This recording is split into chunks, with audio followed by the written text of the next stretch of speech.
Scott Newgent was a successful business sales executive named Kelly King, a top performer who earned various awards and recognition. However, at the age of 42, Scott made the difficult decision to transition. This parent of three suffered numerous medical complications and near-death experiences during the process and is now using the horrific experience to warn of the dangers to parents who are considering their kids for transition. So Scott joins me right now. Welcome. Thanks for coming. So Scott, for people who don't know your background, don't know your story, could you just tell us briefly what happened? God, everybody says it's like a whole, it's like a day, but I'll converse it down. At 42, I was in a vulnerable place. I was in a marriage with a woman who hated being a lesbian, didn't think she was. It was all me, a male born in a female's body. Kind of in a vulnerable place, watching Jazz Jennings, all that kind of stuff, and you know, kind of looked at my wife at the time and said, hey, maybe I'm born in the wrong body. A week later, I was in front of a trans therapist, an activist trans therapist, I guess. And she said, how long have you been dressing like a man? No, I didn't dress like a man. I mean, I was a business sales executive. But that sentence absolutely shattered me from a 42-year-old successful business sales executive to, you know, cutting any man's head off in a boardroom to, oh my God, I'm a total idiot. So was it the case that, I mean, a lot of people have testified and said that when they go to these trans therapists, that they are just affirming and saying, yes, you are in the wrong body or something like that? Was that your experience? Was it just affirmation? Absolutely. It was absolutely affirmation. And that's why books like these are so popular, and Stella O'Malley and Jen Speck and Sasha Idett and all those people, because they are fighting back against the reality of actually helping people. Yes. That are in vulnerable places. And here's the thing. There are some people that medically transition and do walk a little bit lighter in life. But not very many, number one. Number two, it's no different than I had twins and didn't like my stomach and had a tummy tuck. And if I would have thought that was going to save my life at the end, when it was done, it would have been devastating. It's cosmetic surgery. Did you feel, though, that undertaking this surgery would resolve any problems in your life? Absolutely. You know, here's the thing, and we don't talk about stuff, and I don't know why we don't talk about stuff, because we're butchering an entire generation of children while society's going, yeah, they have no clue. So yes, I thought it was going to fix me, and here's the problem, and here's the truth. The people that medically transition have, you know, the similarities, same-sex attracted. So we're, you know, conversion therapy reversed. Number two, they're autistic. Number three, they're mentally gifted.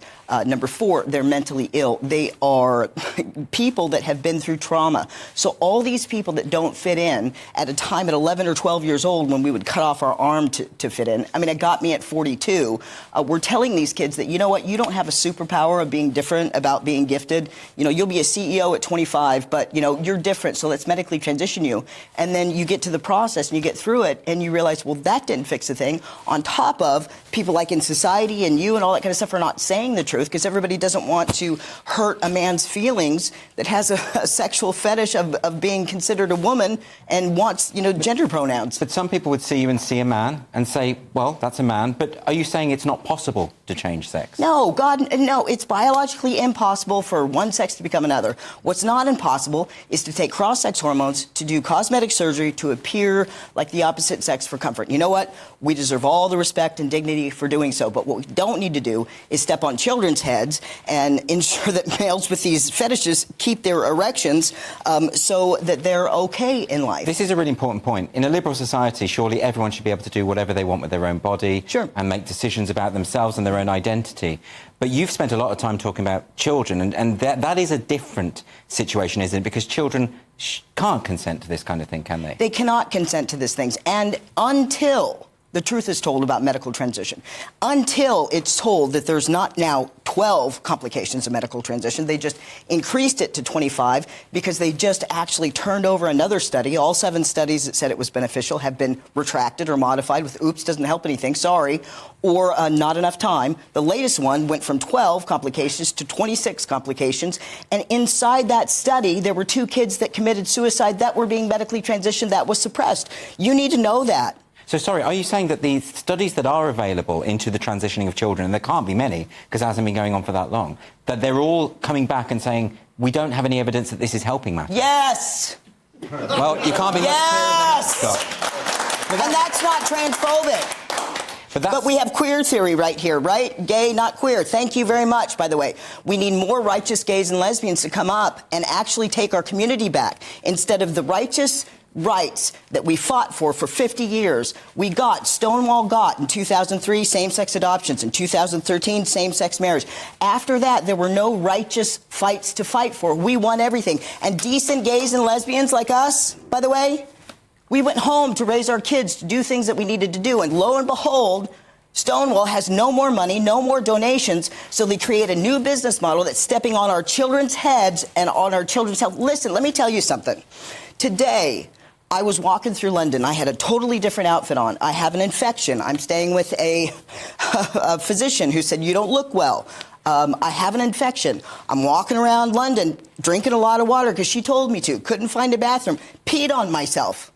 While I'm going to a rally to speak about saving children, in the middle of London, I've got urine all the way down and all I see is Versace and this. I'm not a huge like prep. I've got alligator. You know, why aren't we talking about that?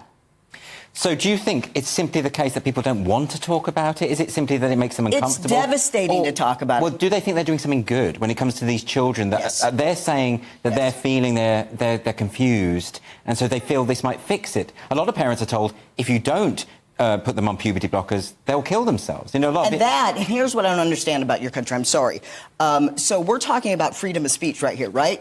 Okay, and if I say something that offends somebody, or if I'm a UK citizen that is wrong or offends their business, then you take them to jail. So why aren't we taking Susie Mermaids from mermaids to jail for saying better an alive daughter than a dead son? There's only one long-term study. All 7 that said it was great have been, rejected. One long-term study says that these kids, the truth, the only 30-year study with over 300 trans reps, these children will be more suicidal after they medically transition. Take her to jail. But what you're talking about here is actually having a discussion about the data, about the studies.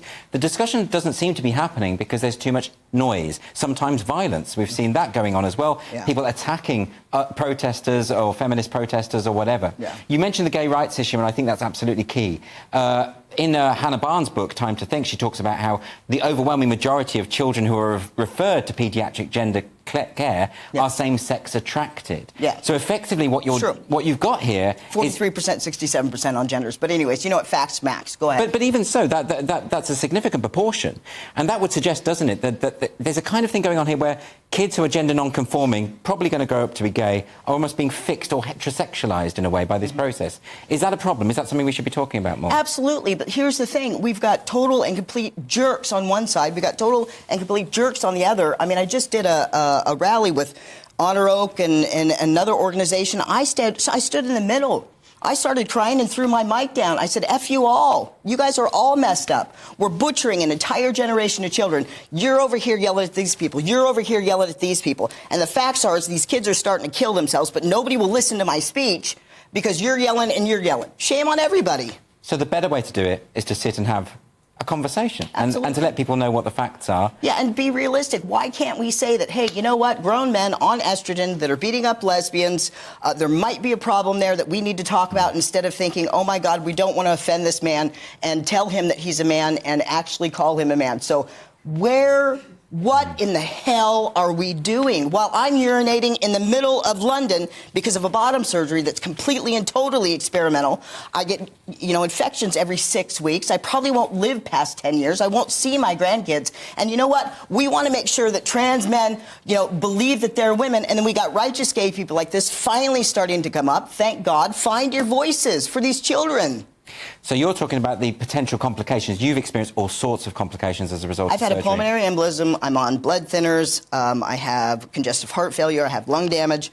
I have an arm. Where do you want to go with this? These kids are getting early onset osteoporosis. They're getting, they can't have kids. I have a video on my phone right now. This kid started at 11 years old taking puberty blockers. He's 19, asking me if he's a mutant. He knows that he ruined his body, but who is he? He's a man, but I was a woman, but I destroyed my body. And then here, all we're doing is we want to make sure that women.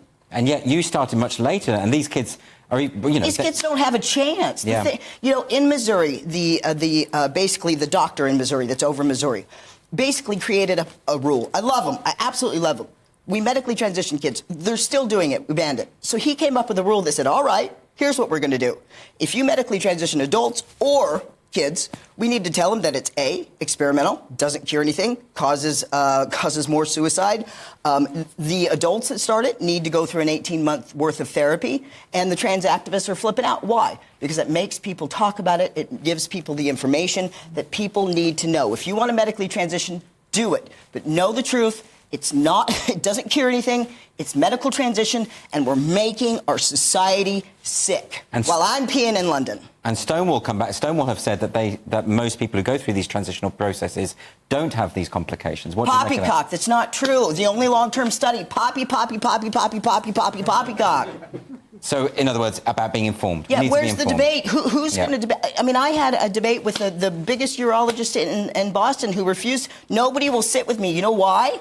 Because nobody can debate me. This is wrong. This is a black and white issue. There is no gray in this. We should not medically transition children.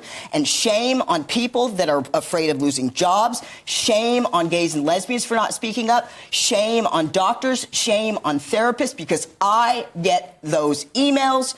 I get people that think that they are mutants. I get people that are killing themselves. I get people calling me with guns in their mouth. And while everybody else is concerned about trans women, they're concerned about not seeming bigoted, effectively. Yeah, it's okay for these kids. Yeah, I mean, you raised some very, very important points. And you've said that today you were talking about how you're almost at the point where you don't want to do this kind of work anymore. No, I'm done. I've been doing this for 5 years. Listen, I'm not paid for this. I'm a business sales executive. I've given up that career to do this. I just spent $400 that I don't have. I got a job. I'm accepting it. I have gotten paid for none of this.